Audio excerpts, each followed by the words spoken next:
காட்டுல குவாட்சல் முதன்மையா அவகேடோ பழங்களையே உண்ணுது. இதுல கவனிக்க வேண்டியது என்னன்னா, குவாட்சல் இந்த பழங்களை உண்டு விதைகளை சேதப்படுத்தாம முழுசா விழுங்கி பிறகு எச்சமா வெளியேற்றுது. காடு முழுவதும் இந்த பெரிய அவகேடோ விதைகளை சிதறடிக்கிறது மூலமா இந்த பறவை ஒரு முக்கியமான சுற்றுச்சூழல் பங்கை வகிக்குது. குவாட்சல் பறவைகள் பூச்சிகள், தவளைகள் மற்றும் சிறிய பல்லிகளை கூட சாப்பிடுது. குறிப்பா புரதம் அவசியமா தேவைப்படுற இனப்பெருக்க காலத்துல இவற்றை அதிகமாவே உண்ணுது. இவை வாழுற மேகக்காடுகள் வெறும் இவற்றோட வாழ்விடம் மட்டும் இல்லைங்க, அது கவனமான சமநிலைப்படுத்தப்பட்ட தனி உலகம்னே சொல்லலாம். மேலும் குவாட்சல் அந்த உலகத்தோட முக்கியமான பாதுகாவலர்கள்ல ஒன்னா இருக்குங்க.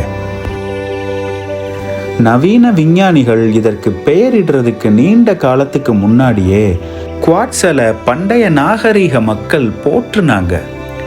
மாயா மற்றும் ஆஸ்டெக் நாகரிக மக்கள் இந்த பறவையை சுதந்திரம், செல்வம் மற்றும் தெய்வீக சக்தியை குறிக்குதுன்னு நம்பினாங்க. அந்த காலகட்டத்தில் இவற்றோட இறகுகள் ரொம்பவே விலை மதிப்பற்றதா பார்த்தாங்க. அது அரச தலைக்கவசங்கள் மற்றும் சடங்கு உடைகளில் பயன்படுத்தப்பட்டுச்சு. ஆனால் இதில் முக்கியமான விஷயம் என்னன்னா, குவாட்சல் பறவைகளை கொல்லாம அதோட வால் இறகுகளை கவனமாக பறித்து பின்னர் மீண்டும் அதை காட்டுக்குள்ளேயே விட்டாங்க.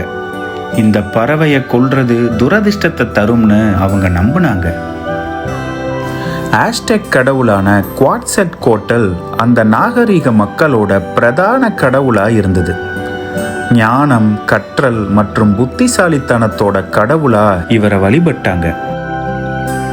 குவாட்செல்கோட்டல்ங்கிறதுக்கு இறகுகள் கொண்ட பாம்புன்னு பொருள். இந்த கடவுள் குவாட்சல் பறவைகளோட இறகுகளைத்தான் சூடி இருப்பாரு. மின்னும் இறகுகளோட தெய்வீகம் மற்றும் அண்ட சக்தியோட சின்னங்களா ஆஸ்டெக் மக்கள் இதை பார்த்தாங்க. இன்றும் கூட குவாட்சல் தேசிய அடையாளங்கள்ல ஆழமா பதிஞ்சிருக்குங்க. கௌதமாலாவோட தேசிய பறவை ரெஸ்பிளண்டட் குவாட்சல் தாங்க.